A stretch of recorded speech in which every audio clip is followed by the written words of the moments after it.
How how did that occur that that worked itself out like that? I mean, what was it about ranked choice that was it just bad ideas or what, David? I'm not following. So what? So what ranks was voting, right? Particularly let's say on a local level, you're doing a mayoral election. You get to choose three candidates, right? Your first choice, your second choice, your third choice, right? And then they go through a process of elimination, right? And then they give the vote. They divide the votes up equally each round until they come out with the winner, right? That's kind of how the system thing works. But in terms of what elevated her above the guy that had like $1 million, right? Right, was much more well known. Some of it was that he wasn't. She's a resident of Oakland, like she's been there, her entire life. He was somebody who kind of just Johnny come lately, like some people just move to your area, move to a district to run, right? Sometimes they do that federally, and they just move to some area. So he wasn't like a homegrown Oaklander for the people over there in the city. And so yet other candidates were also homegrown Oaklanders. But she just managed to be able to, through the process of obviously the door knocking, the door to door thing being on the ground, and being able to build correlations within the Black people in East and West Oakland, the Asian people in Chinatown, the Latinos in the Fruitvale area, and the whites in the, she was able to build that kind of coalition to be able to do something. But without it, his money, he just could have dominated, not so much the airwaves, but the mailers and everything. He could have just dominated with it. He would have just normally have won in the old days because he just had more money, he would have more reach.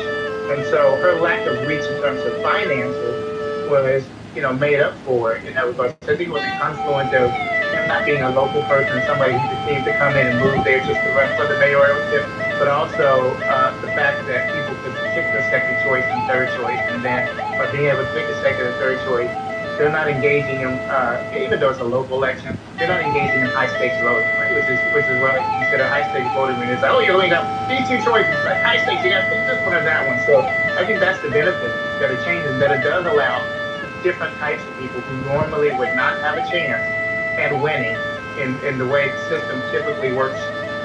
They actually get an opportunity, and in some cases, they actually do win.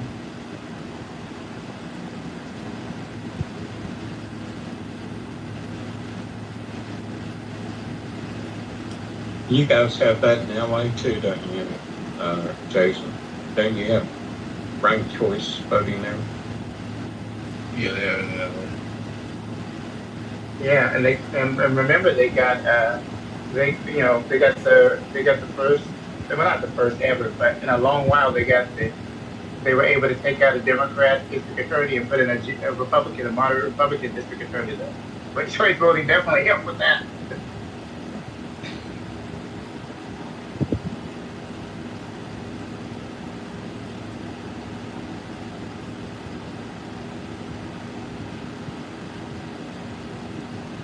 Jesus Christ of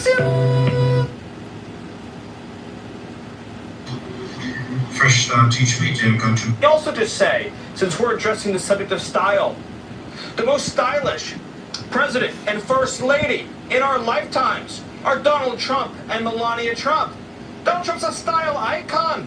He changed him. Right. It's so. Feed the habits, give it nothing which thou seekest not.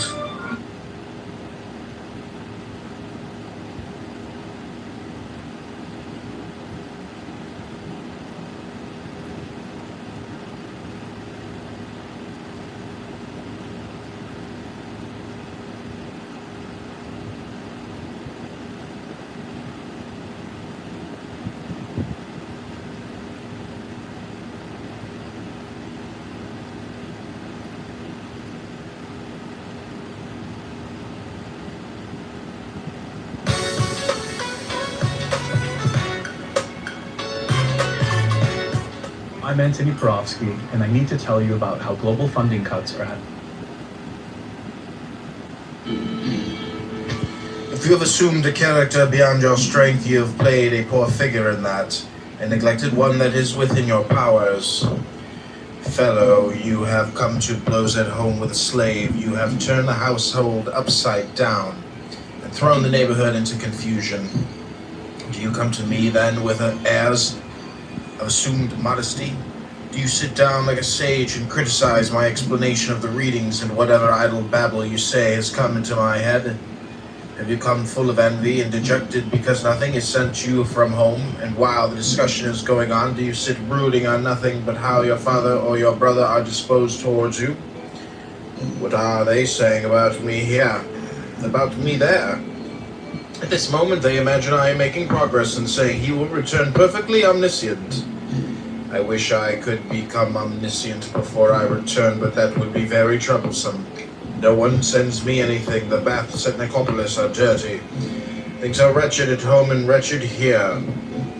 Then they say nobody is any the better for the school.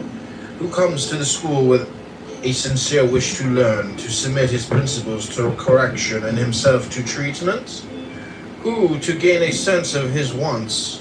Why then be surprised if you carry home from the school exactly what you bring into it? Epictetus, I have often come desiring to hear you speak, and you have never given me any answer. Now, if possible, I entreat you, say something to me. Is there, do you think, replied Epictetus, an art of speaking as of other things? If it is to be done skillfully and with profit to the hearer, yes. And are all profited by what they hear, or only some among them? So that it seems there is an art of hearing as well as of speaking. To make a statue needs skill, to view a statue aright needs skill also, admitted. And I think all will allow that one who proposes to hear philosophers speak needs a considerable training in hearing. Is that not so? Then tell me, on what subject are you able to hear me? Why on good and evil? The good and evil of what? A horse, an ox? No, of a man. Do we know then what man is? What his nature is? That is the idea we have of him. And are our ears practiced in any degree on the subject? Nay, do you understand what nature is? Can you follow me in any degree when I say that I shall have to use demonstration? Do you understand what demonstration is? What true or false is? Must I drive you to philosophy? Show me what good I am to do by discoursing with you. Rouse my desire to do so. The sight of the pasture it loves stirs in the sheep the desire to feed. Show it a stone or a bit of bread and it remains unmoved. Thus we must also have certain natural desires, and one that moves us to speak when we find a listener that is worth his salt, one that himself stirs the spirit. But if he sits by like a stone or a tuft of grass, how can he rouse a man's desire? Then you will say nothing to me. I can only tell you this, that one who knows not who he is and to what end he was born, what kind of world this is, and with whom he is associated therein, one who cannot distinguish good and evil, beauty and foulness, truth and falsehood, will never follow reason in shaping his desires and impulses and repulsions, nor yet innocent denial or suspension of judgment, but will in one word go about deaf and blind, thinking himself to be somewhat, and then he is in truth of no account. Is there anything new in all this? Is not this ignorance the cause of all the mistakes and mischances of men since the human race began? This is all I have to say to you, and even this against the grain. Why?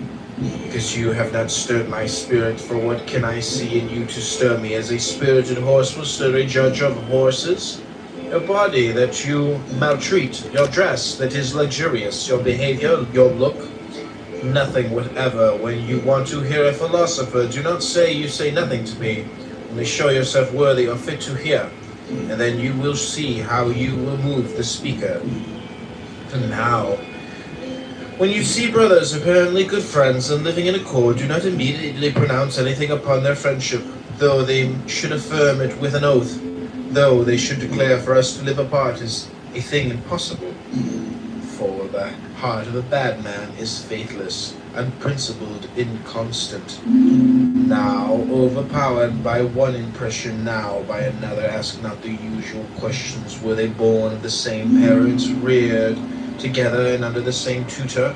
But ask this only, and what they place their real interest, whether in outward things or in the will. If in outward things, call them not friends any more than faithful